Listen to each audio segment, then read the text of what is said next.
पाकिस्तानियों, लाहौर के मेरे बाशऊर शहरियों,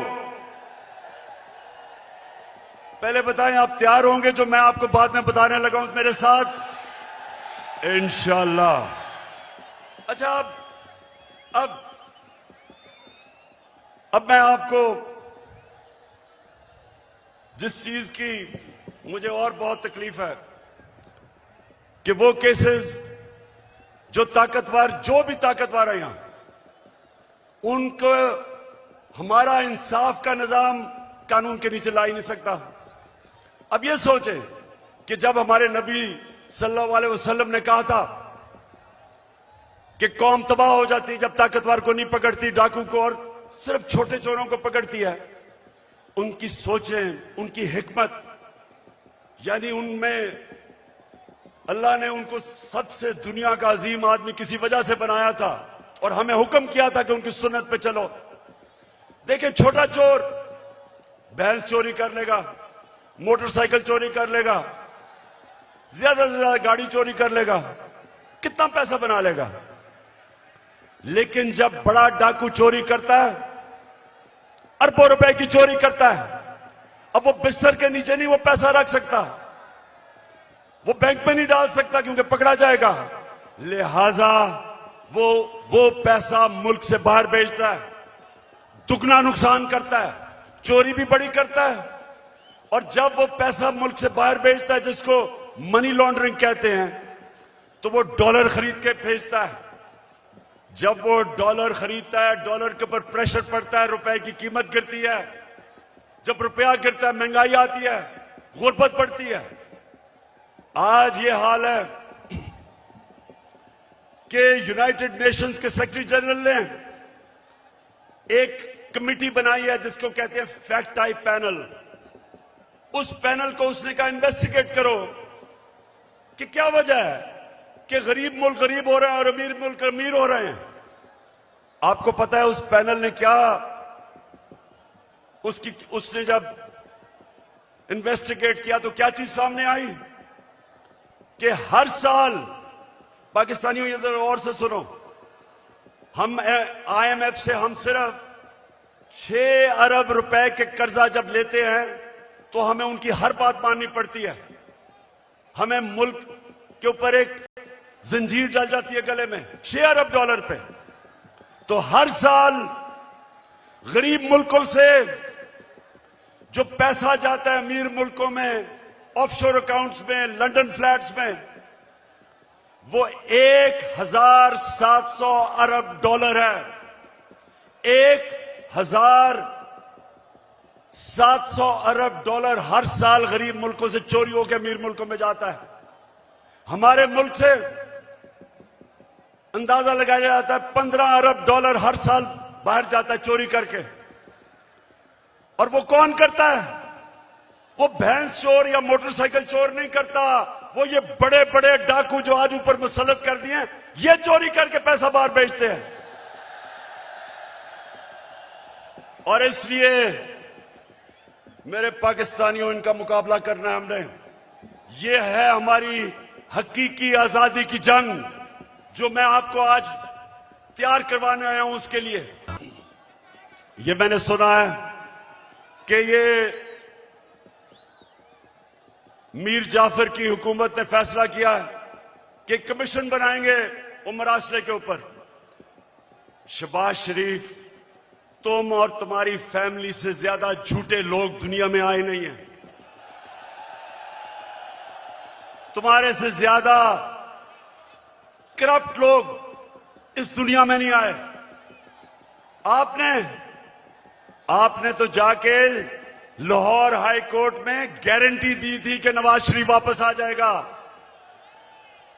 नवाज शरीफ ने नेशनल असेंबली में खड़े होकर कहा, जब पैनामा में ये पकड़े गए, पैनामा में क्या हुआ था? पैनामा में पता चला, इंकशाफ हुआ कि जो 4 महंगे तरीन लंदन में मेफेयर की अपार्टमेंट्स हैं वो मरियम के नाम पे हैं।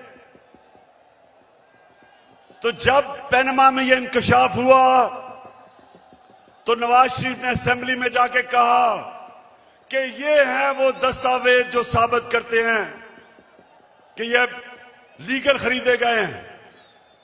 वो सारे दस्तावेज जाली निकले। फिर सुप्रीम कोर्ट में कहा, कहता कतरी खत आ गया। वो कतरी खत कहता है कि हमने कैसे अपार्टमेंट लिए, वो भी जाली निकला। फिर मरियम ने सुप्रीम कोर्ट में कहा, एक ट्रस्ट डीड उसने दिखाई। अब ट्रस्ट डीड क्या कहती है?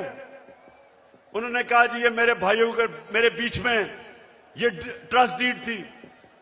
पता चला कि वो जिस कैलिबरी फॉन्ट से लिखी गई थी वो उस 2006 में आई नहीं थी। नकल में भी अकल चाहिए। और फिर इनके लाहौर में जो इन्होंने लूट मार की एलडीए में, हर थोड़ी देर के बाद आग लगती है और उनके रिकॉर्ड जल जाते हैं। तो तुम्हारा ख्याल है शहबाज शरीफ कि हम तुम्हारी कोई कमीशन मानेंगे? हम सिर्फ एक कमीशन मानेंगे, सुप्रीम कोर्ट के अंदर ओपन हेयरिंग हो। जिस तरह धांधली के ऊपर कमीशन बनी थी, ओपन हेयरिंग हो, मीडिया के सामने हो, ताकि सबको पता हो कि कितनी बड़ी साजिश हुई है पाकिस्तान से। और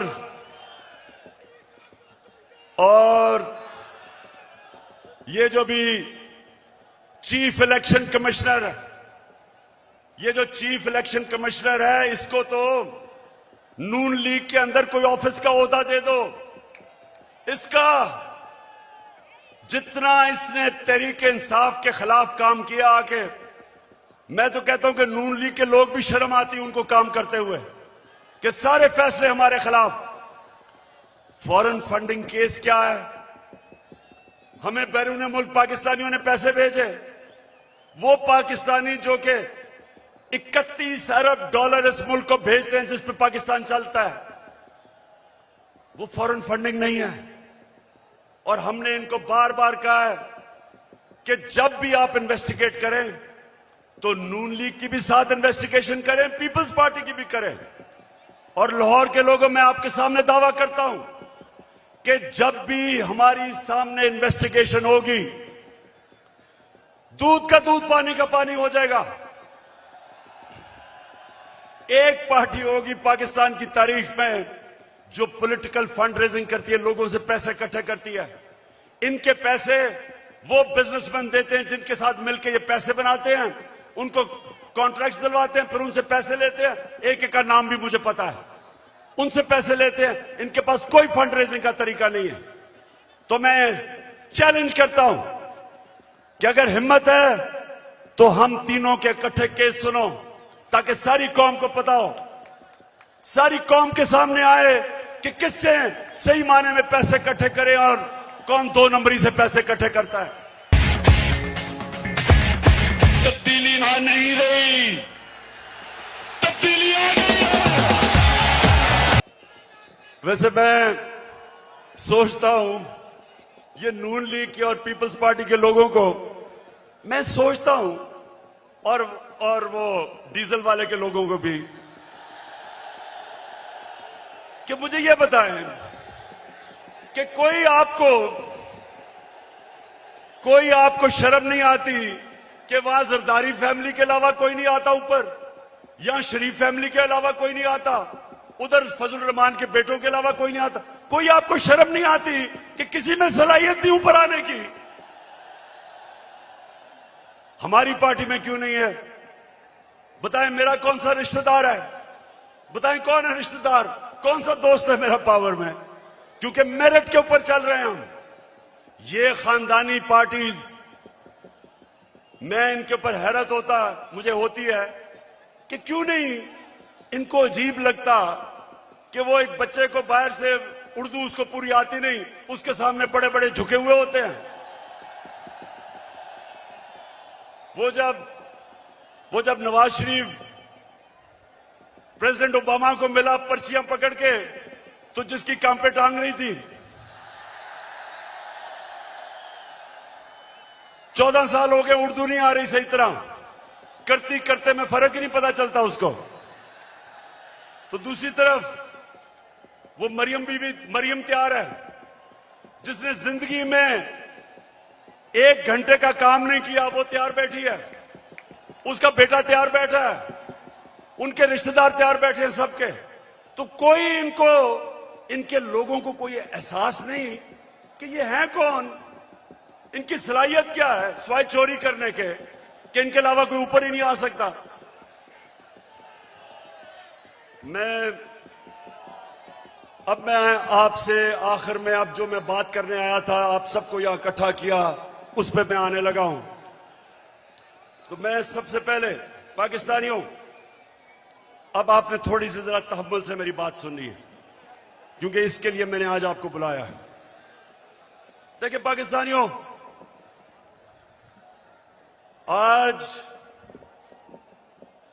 आज वो दिन है 84 साल पहले इल्लामा इकबाल इस दुनिया से गए थे। सामने उनका मजार है, और वो एक ऐसा इंसान था, शायद ही कोई ऐसा ज़हन 500 साल में मुसलमान दुनिया में आया हो। और इल्लामा इकबाल की जो पूरी कोशिश थी कि एक गुलाम कौम को उठाए, जिंदा करे गुलाम कौम को, उनकी इतनी शायरी है। लेकिन जो मुझे सबसे ज्यादा पसंद है, और आज जो मैं एक फिक्रा कहना चाहता हूं, कि उस रिस्क से मौत अच्छी है जिस रिस्क से परवाज में आती है कोताही।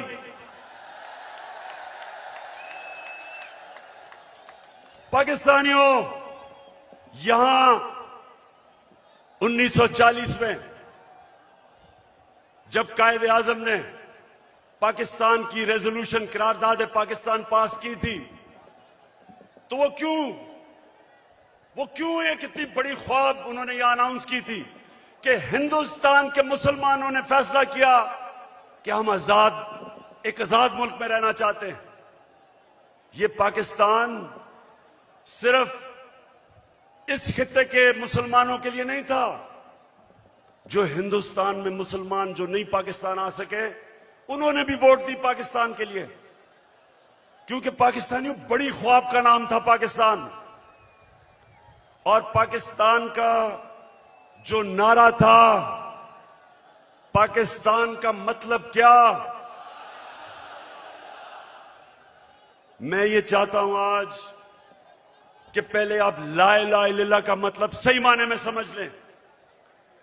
ला इलाहा इल्लल्लाह का मतलब यह है कि वो एक इंसान को आजाद कर देता है, एक छोटे इंसान को एक अजीम इंसान बना देता है।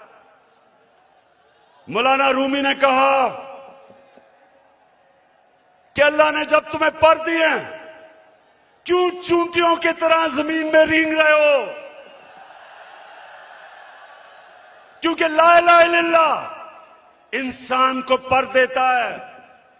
जब इल्लामा इकबाल कहता है कि परवाज में कुताही ना आए, तो कुताही तब आती है जब इंसान गुलामी करता है। कभी गुलाम बड़े काम नहीं कर सकता, सिर्फ एक आजाद इंसान बड़े काम कर सकता है। और मैंने रहमतुल लिल आलमीन अथॉरिटी इसलिए बनाई क्योंकि मुझे एहसास हुआ कि हमारे बच्चों को, हमारे नौजवानों को सीरत नबी का तो पता ही नहीं है। हमारे नबी सल्लल्लाहु अलैहि वसल्लम ने, ये जरा लाहौर के लोगों तहम्मुल से सुनो मेरी बात, उन्होंने मदीना में इंसानों को पर लगा दिए।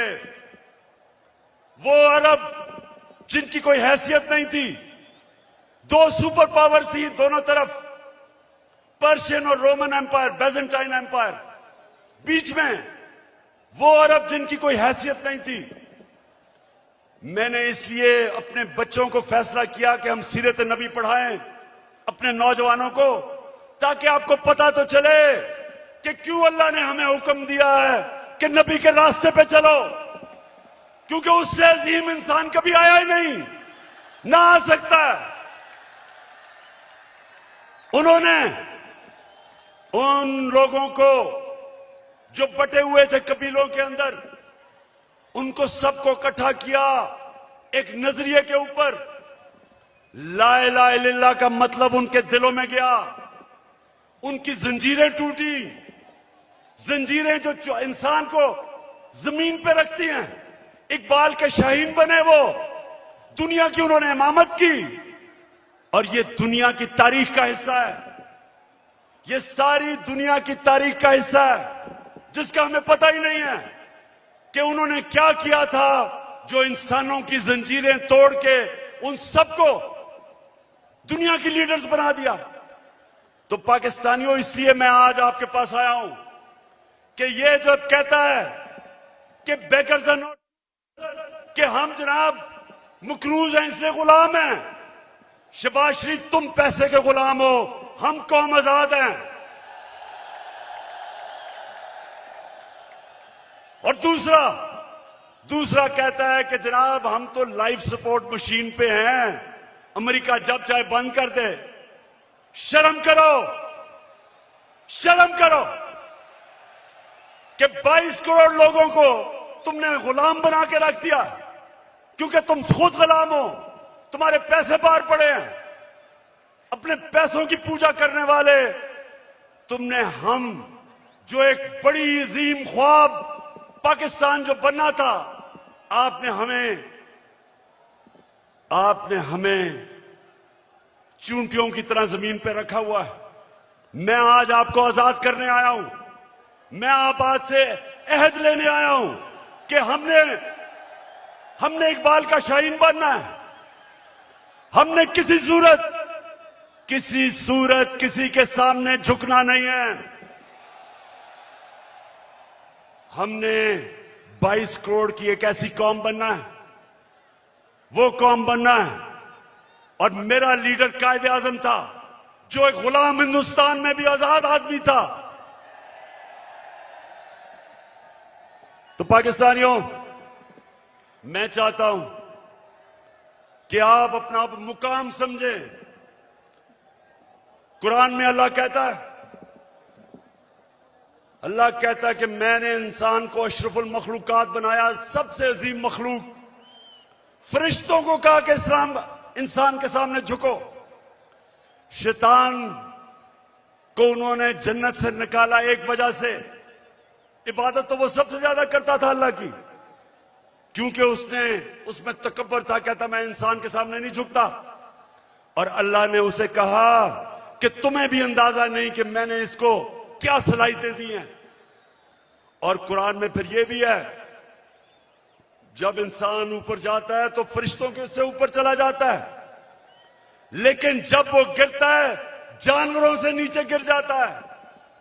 हमारे ऊपर है, हम ऊपर जाना चाहते हैं या जमीन पे रेंगना चाहते हैं। पाकिस्तानियों, आप एक दफा फैसला कर लें। जब आप फैसला करेंगे कि हम किसी सूरत स्वाय अल्लाह के किसी के सामने नहीं झुकेंगे, आपकी परवाज ऊपर चली जाएगी।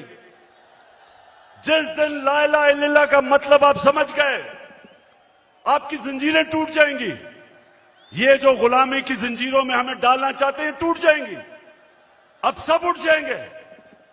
22 करोड़ लोग हैं, बाहर पाकिस्तानी बैठे हैं, हर किस्म की सलाहियत रखते हैं, लेकिन ये चोर और डाकू, पैसे के गुलाम, अगर ये आपके ऊपर बैठे रहे, ये मुल्क कभी आगे नहीं बढ़ेगा बल्कि नीचे जाएगा। हमारी कभी फॉरेन पॉलिसी आजाद नहीं हुई। स्वाय थोड़ी देर के भुट्टो के जमाने में, और भुट्टो को साजिश करके अंदरूनी मीर जाफर ने उसको फांसी दिलवाई। कभी उसके बाद आजाद नहीं हुई, लेकिन कभी इतनी गुलाम भी नहीं हुई जो ये 3 स्टूजेस के दौरान हुई है। जो इन्होंने हमारे साथ किया, जिस तरह इन्होंने हमें गुलामी करवाई, इसकी कोई मिसाल नहीं है। रमजी यूसुफ को पकड़ा दिया अमेरिकनों को, हमारे कानून के बरखिलाफ। एमएल कांसी को पकड़ा दिया, हमारी अदालतों को पूछे बगैर। एमएल कांसी के वकील ने अमेरिका की अदालत में क्या कहा, जब उन्होंने पूछा जज ने कि क्यों पाकिस्तान के कानून के बगैर आप उसको उठा के ले गए, तो उसका वकील कहता कि पाकिस्तानी अपनी वालदा को बेच देंगे डॉलरों के पीछे। और वो किसका दौर था? नवाज शरीफ का दौर था। हम नहीं बेचेंगे, ये नवाज शरीफ बेच देगा, पैसे का पुजारी है। फिर जनरल मुशर्रफ का दौर आया, 9/11 के बाद इसने पकड़ पकड़ के पाकिस्तानियों को ग्वांटानामो बे में दे दिए। मुल्ला ज़ईफ तालिबान का एम्बेसडर था, जिनीवा कन्वेंशन के मुताबिक उसको प्रोटेक्शन थी, उन्होंने उसके बावजूद पकड़ा दिया, उनको ग्वांटानामो बे में भेज दिया। हमारे मुल्क से लोगों को उठा उठा के ले गए। हम जंग उनकी लड़ रहे हैं और दुश्मन हम ही बने हुए हैं। 400 ड्रोन अटैक्स करवा दिए, कबायली इलाके को उजाड़ दिया। जो कबायली इलाके के लोगों को मुश्किलों का सामना करना पड़ा, आप सोच भी नहीं सकते। 35 लाख लोगों ने नकल मकानी की वहां से, 40 लाख लोगों ने स्वाद से नकल मुकानी की। या मेरे 2 एक्स मिनिस्टर्स बैठे हुए हैं, मुराद सईद, इसकी वालदा को एक उसी जंग में स्वात में जब बम फटा तो उसकी वालदा के सर पे लगा, अभी तक वो कोमा में है, सालों से वो कोमा में पड़ी हुई है। यहां सरताज गुल है, उसका भाई यहां खुदकुश हमले में लाहौर में वो बेचारा शहीद हुआ। मेरे मां और वालिद की दोनों तरफ से, एक जनरल बिलाल शहीद हुए हैं वालदा की तरफ से, और न्याजी हमारे मियां वाली से शहीद हुए। 80,000 हमारे लोग मारे गए। क्यों? पाकिस्तान की जंग से क्या ताल्लुक था? क्योंकि गुलाम बैठे हुए थे। हमें कुर्बान किया गया किसी की खातिर और हमें दुनिया में जिल्लत मिली। उसामा बिन लादेन को पाकिस्तान में आके इन्होंने खत्म किया। कोई 3 दिन कोई बोला नहीं। प्रेसिडेंट ओबामा अपनी किताब में लिखता है कि मुझे बड़ा खौफ था कि मैं सदर जरदारी को जब टेलीफोन करूंगा वो बड़ी मुजम्मत करेगा कि तुमने हमारे मुल्क में आके ये किया क्या। कहता जब 3 दिन के बाद मैंने जरदारी को टेलीफोन किया तो कहता मुझे मुबारक देनी शुरू कर दी उसने।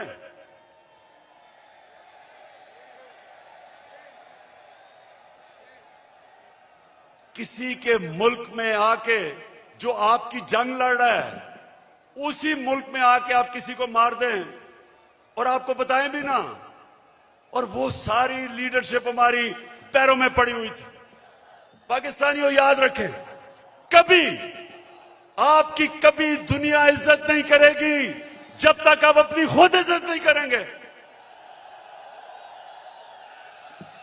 तो मैं आज आपके पास जो पैगाम लेके आया हूं वो ये कि हमने फैसला किया है कि पाकिस्तान की हकीकी आजादी की तहरीक चलाना। हमारे ये मुखालिफ समझते हैं कि जी मीनार पाकिस्तान के बाद क्या होगा। कान खोल के सुन लो,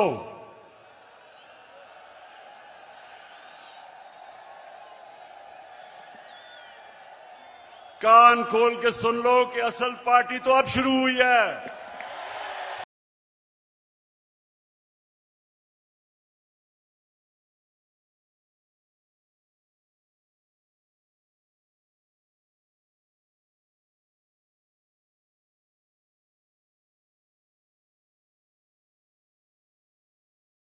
हमने सारे पाकिस्तान, ये मैं तहरीक इंसाफ को कॉल नहीं दे रहा, मैं अपने सारे पाकिस्तानियों को कॉल दे रहा हूं, बल्कि मैं नून लीग और पीपल्स पार्टी के लोगों को जो इस मुल्क में आजादी चाहते हैं, जिनको पता नहीं कि कितनी बड़ी साजिश हुई है, मैं उनको भी आज पैगाम दे रहा हूं कि आपने सबने तैयारी करनी है।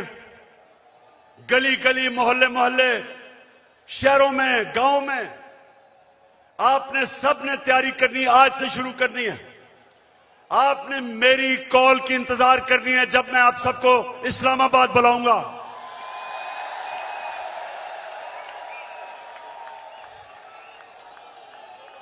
मैं आज ये वाजे कर दूं कि मैं किसी किस्म का तसादुम नहीं चाहता। ये मेरा मुल्क है, मेरे कोई इस मुल्क के बाहर जाने की जगह नहीं। ये तो जब भी थोड़ी मुश्किल आती है बाहर भाग जाते हैं। ऐसे लगता है कि ये बर्तानिया की क्वीन को इनके रिश्तेदार है, सारे वहीं भाग जाते हैं। वो इसहाक डार, वो यहीं इधर ही पुराने शहर में, उसका बाप की साइकिलों की दुकान थी, बड़ा मेहनत कश आदमी था। लेकिन आजकल उनको जरा देखें, लगता है वो कोई बर्तानिया का लॉर्ड था।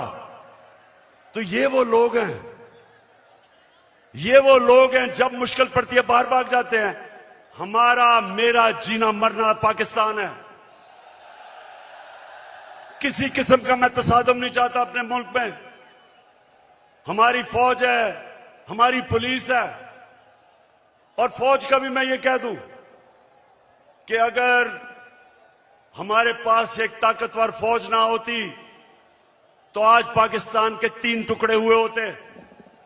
हमारे जो दुश्मन हैं वो सिर्फ इसलिए कामयाब नहीं हुए कि माशाअल्लाह हमारी कौम अपनी फौज के साथ खड़ी है।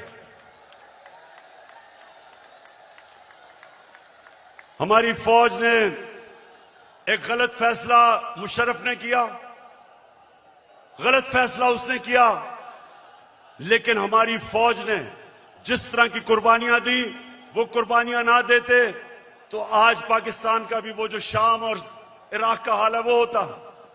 तो हम आज दाद देते हैं अपनी फौज को, अपनी पुलिस को। हम चाहते हैं कि हमारी पुलिस भी एक मजबूत पुलिस फोर्स बने। हम कोई किसी किस्म की इस मुल्क को नुकसान नहीं पहुंचाना चाहते, लेकिन हम किसी सूरत इस इंपोर्टेड हुकूमत को तस्लीम नहीं करेंगे। जो भी हो, ये जब समझते हैं कि ये तहरीक खत्म हो जाएगी, तहरीक अभी जोर पकड़ेगी। मैंने अपनी सारी पार्टी के बड़े बड़े सीनियर्स को कहा है कि इन्होंने निकल जाना है सारे पाकिस्तान में। आपने जाके लोगों को तैयार करना है, अपनी हकीकी आजादी की तहरीक में सबको शामिल करना है। आपने अपने इलाकों से निकल के और सीनियर लीडरशिप ने पाकिस्तान के उन इलाकों में जाना है ताकि लोग तैयार हों, मेरी कॉल की इंतजार करें। और मैं सिर्फ एक चीज चाहता हूं, कोई और चीज नहीं चाहता। मैं चाहता हूं कि जल्दी से जल्दी इलेक्शन अनाउंस किए जाएं। हम एक जमहूरी पार्टी हैं, हम जमहूरियत चाहते हैं, लेकिन हम कभी भी इस सिलेक्टेड इंपोर्टेड हुकूमत को कभी तस्लीम नहीं करेंगे। एक ही तरीका है, जिनसे भी गलती हो गई, एक ही तरीका है गलती ठीक करने का, फौरी इलेक्शन करवाओ।